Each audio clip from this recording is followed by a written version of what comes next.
sabemos que alguns estados, eles apresentaram algumas leis contra os incentivos fiscais que a moratória da soja oferecia para essas empresas que faziam parte do acordo, né? E diante disso, tiveram ações diretas de inconstitucionalidade, teve também a ação do CAD, e teve outra ação civil pública também, que é apresentada pela ProSoja. Qual que é o status atual dessas ações e como o judiciário tem se manifestado em razão disso?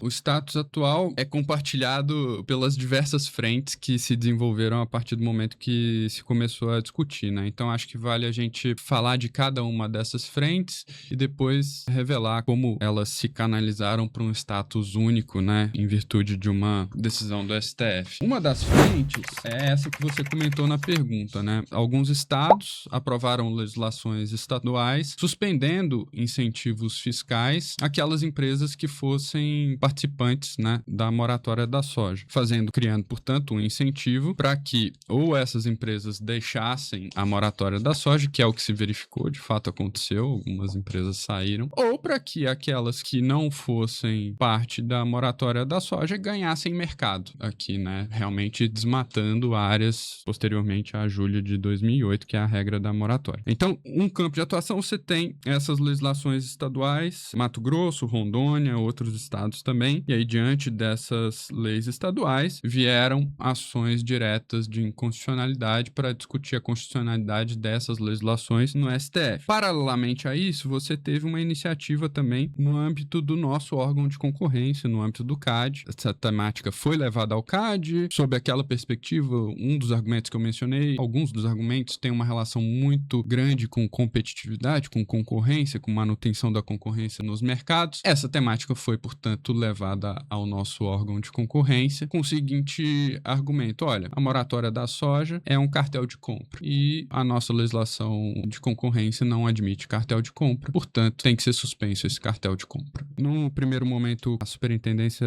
Geral do CAD concordou com esse argumento e impôs uma medida preventiva que foi mantida no Tribunal do CAD para que a moratória da soja fosse suspensa. No entanto, como o caso já estava, as ações diretas de inconstitucionalidade decorrentes das legislações estatais já estavam correndo no STF, o caso, sob a perspectiva concorrencial que estava se desenrolando no CAD, também foi levado ao STF e o ministro relator centralizou toda a discussão, suspendendo a medida preventiva do CAD até que houvesse uma decisão única no STF. Então, o caso hoje está dependente de uma decisão do STF, tanto no âmbito do CAD, da manutenção ou não da medida preventiva imposta pelo CAD, quanto no âmbito da constitucionalidade ou não das legislações estaduais. Diante desse cenário, tem um outro status, né? Então, a gente tem o status CAD, tem o status legislações estaduais, todos canalizando para o STF. O STF ainda não julgou, apenas suspendeu os efeitos da medida preventiva. Tentou-se desenvolver uma conciliação no STF, parece que não foi frutífero, mas tem um terceiro campo, que é, bom, e na prática, o que está acontecendo? Na prática, o que está acontecendo é que as empresas, muitas que faziam parte da moratória da soja, acabaram deixando a moratória da soja, né? Então, você tem um esvaziamento do acordo do ponto de vista prático. Então, no CAD, portanto, em resumo, existe essa acusação, que é preliminar, de coordenação anticompetitiva e cartel de compras. Não há uma condenação final, houve uma medida preventiva, mas o processo foi paralisado em virtude da decisão do STF. No STF, as ações discutem principalmente, além da questão do CAD, as outras ações discutem a constitucionalidade dessas leis estaduais que suspendem os benefícios para aqueles que são participantes da moratória da soja, e o julgamento deve ser retomado em agosto. E na prática,